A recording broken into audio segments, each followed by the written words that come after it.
Ever get that feeling, like you're stuck in some kind of online purgatory? Haha. You mean like endlessly clicking pictures of traffic lights? Exactly. CAPTCHAs. They're everywhere, right.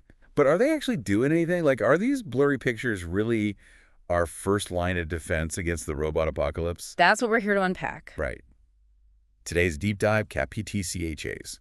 Officially busted or hanging on for dear life. Uh, We've got this research out of ETH Zurich, and honestly, it's kind of got us questioning everything. They've gone and built an AI that can crack Google's reCAPTCHA v2, you're talking about the one where you have to pick out all the images with the motorcycle. the one and only. And Yeah. get this AI is getting it right 100% of the time. 100%. Wow, that's actually impressive. And a little unsettling. What's the secret sauce? They call it YOLO. YOLO, like you only live once. Yep, catchy, right? Stands for You Only Look Once.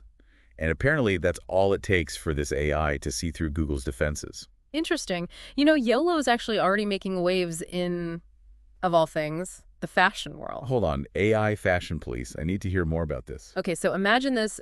Some brands are using YOLO to design clothes with patterns that mess with AI security cameras. It's like digital camouflage, basically turning this image recognition tech against itself. That's wild. So they took this YOLO thing, trained it on a ton of CAPTCHA-like images, and now it's basically a motorcycle spotting, fire hydrant identifying AI mastermind. Pretty much. And it really makes you think, if this AI can crack WTTCHs, what else could it be capable of? All right, so serious question. Are CAPTCHAs done for? Should we just throw in the towel now and let the bots have their way with the internet? Well, not quite. Google's not just sitting around twiddling their thumbs. They've been pushing this reCAPTCHA v3, which is a whole different ballgame. Oh yeah, I've heard whispers about this V3. What's the deal with that one? More blurry photos. Not this time. V3 is all about behavior. Instead of one test, it's constantly analyzing how you interact with a website, like how you move your mouse, how fast you scroll, all that. It's trying to catch you out as a bot based on your online mannerisms. So it's less about what we can see and more about how we move through the digital world. Exactly. But this shift towards behavioral analysis, it's not a clean win. It raises a whole new set of questions, like how much tracking is too much? Are we really okay with this level of surveillance just to keep the bots at bay? It's like we're trading one problem for another. And here's another thing that's been bugging me. The article mentioned that this AI, while it aced the motorcycle test, it was even better at identifying fire hydrants. That's actually a really interesting point. It makes you wonder, what is it about fire hydrants that makes them so recognizable to AI? What does that say about the data these systems are trained on?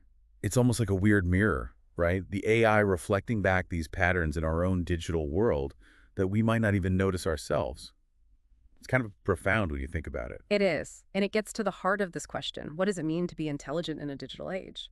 If AI can outsmart us on these visual puzzles, what does that say about how we define intelligence? It's definitely making me rethink a few things. So, where do we go from here?